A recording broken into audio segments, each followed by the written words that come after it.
Hello everyone. So in this video, let us talk about how many Jira admins you need. Now, this is of course a very common thing that people want to know, especially when they have a Jira instance, of course. And I always say that companies should invest and have some budget for spending on Jira, and along with resources who would be managing Jira. And this is also important because not only this is something that you need immediately, but also on a regular basis. Because if you have a team, then that team will of course support Jira, but at the same time that team will need to support Jira next year, and also in 2 years, in 3 years. So this is something that has to be done on a regular basis. So there has to be a regular budget. But how would you figure out number of users or number of admins that you need to hire? Well, unfortunately, there is no straightforward easy way, and you can basically just look at a few things. Hopefully it will help you. Now, first of all, whenever it comes to any tool, usually companies have a budget, right? And that budget of course dictates how much you should be spending on the tool itself, how much you should be spending on resources.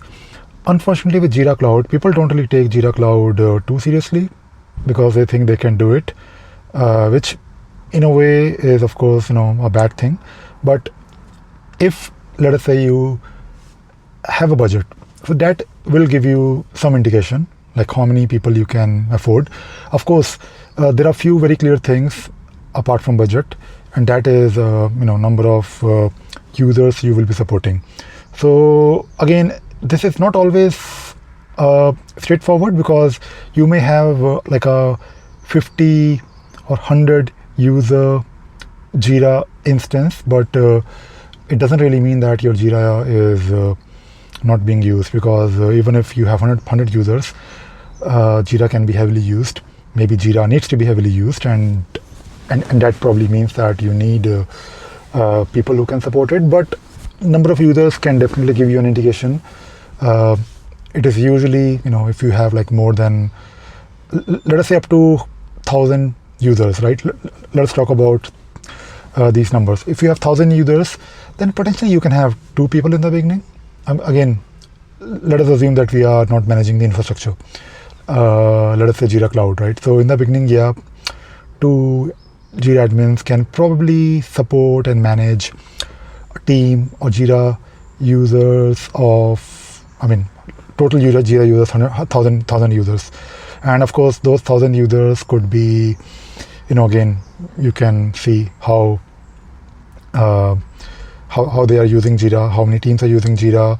Maybe out of those 1,000 users, 800 of them are probably working for a development team or engineering team, and they all have exactly the same workflow. So maybe there won't be any work for the Jira admin team to do, but 1,000 user to Jira admin, that can be seen as like a decent, like it's not a formula, just based on my experience. For example, if you have a Jira instance with 10,000 users, right? So you can do the math, right? You can basically have maybe again, as I mentioned, no straightforward answer, but maybe a team of don't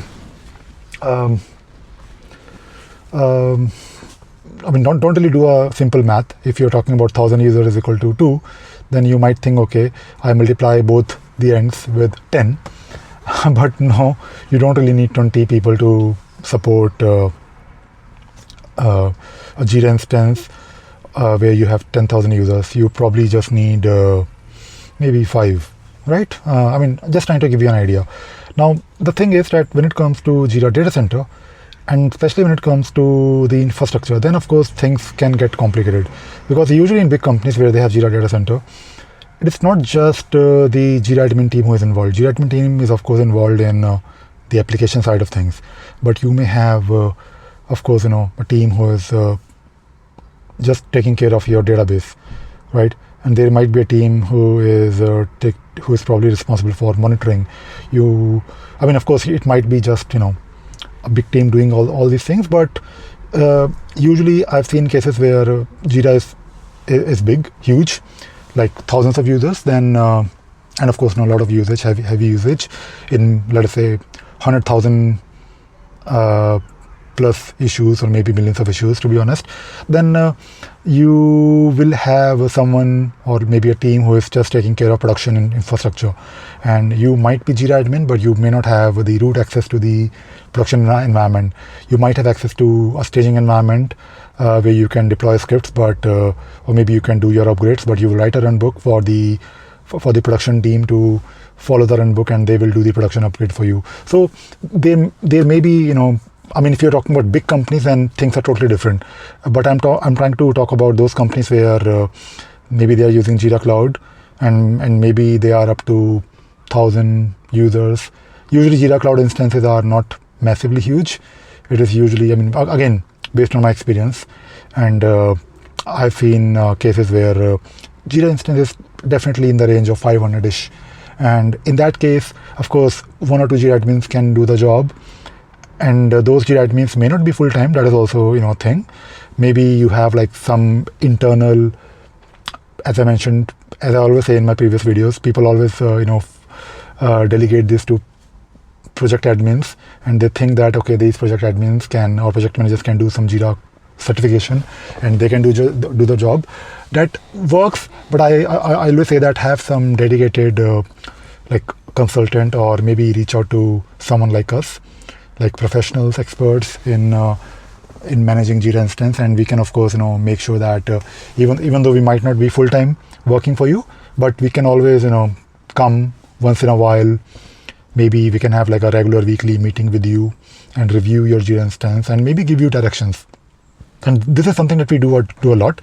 Like we don't really manage the whole Jira instance, which obviously we prefer. But even if we don't own the Jira instance, we in a way also own it part-time. I mean, what I'm trying to say is that there might be some local Jira admins, but they always ask us for help. They always ask us for the directions. I mean, we train them to do things like, of course, create a new workflow, how to create a new project, or do small changes here and there. Maybe help them with automation rules.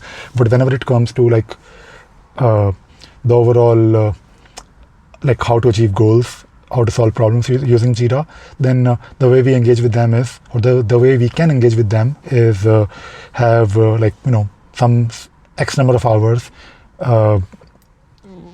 allocated for your team, for that particular client. Of course, I'm talking about like a small to medium Jira instance, not really talking about a big Jira instance where Jira administration is a full-time job. But when it comes to small Jira instances, I think these kind of engagements can also work. So yeah, if you, and by the way, I'm not only saying that you should have X number of resources. If you have like a lot of budget, then feel free to spend it. I mean, have more people, because if you just have one Jira admin, then it's always a problem, because that Jira admin, if that person goes on a leave, then it's a problem. Then it's again, you're blocked. So have a couple of people at least for a few thousand users of Jira instance, a few thousand users in your Jira instance. And for corporate, it's totally different thing. For corporates, I think they have like a fleet of people anyway. So I was not really making this video for those people. And of course, as I always say, if you have if you're a company, or if you think you are overwhelmed with managing your Jira instance, reach out to us. We can help us. We have a team, and we have a team of experienced Jira admins, consultants, developers. We can always help you. All right, that is it. That is all I wanted to talk about in this video. I hope you enjoyed watching this video and you learned something new today. Thank you very much. Bye bye.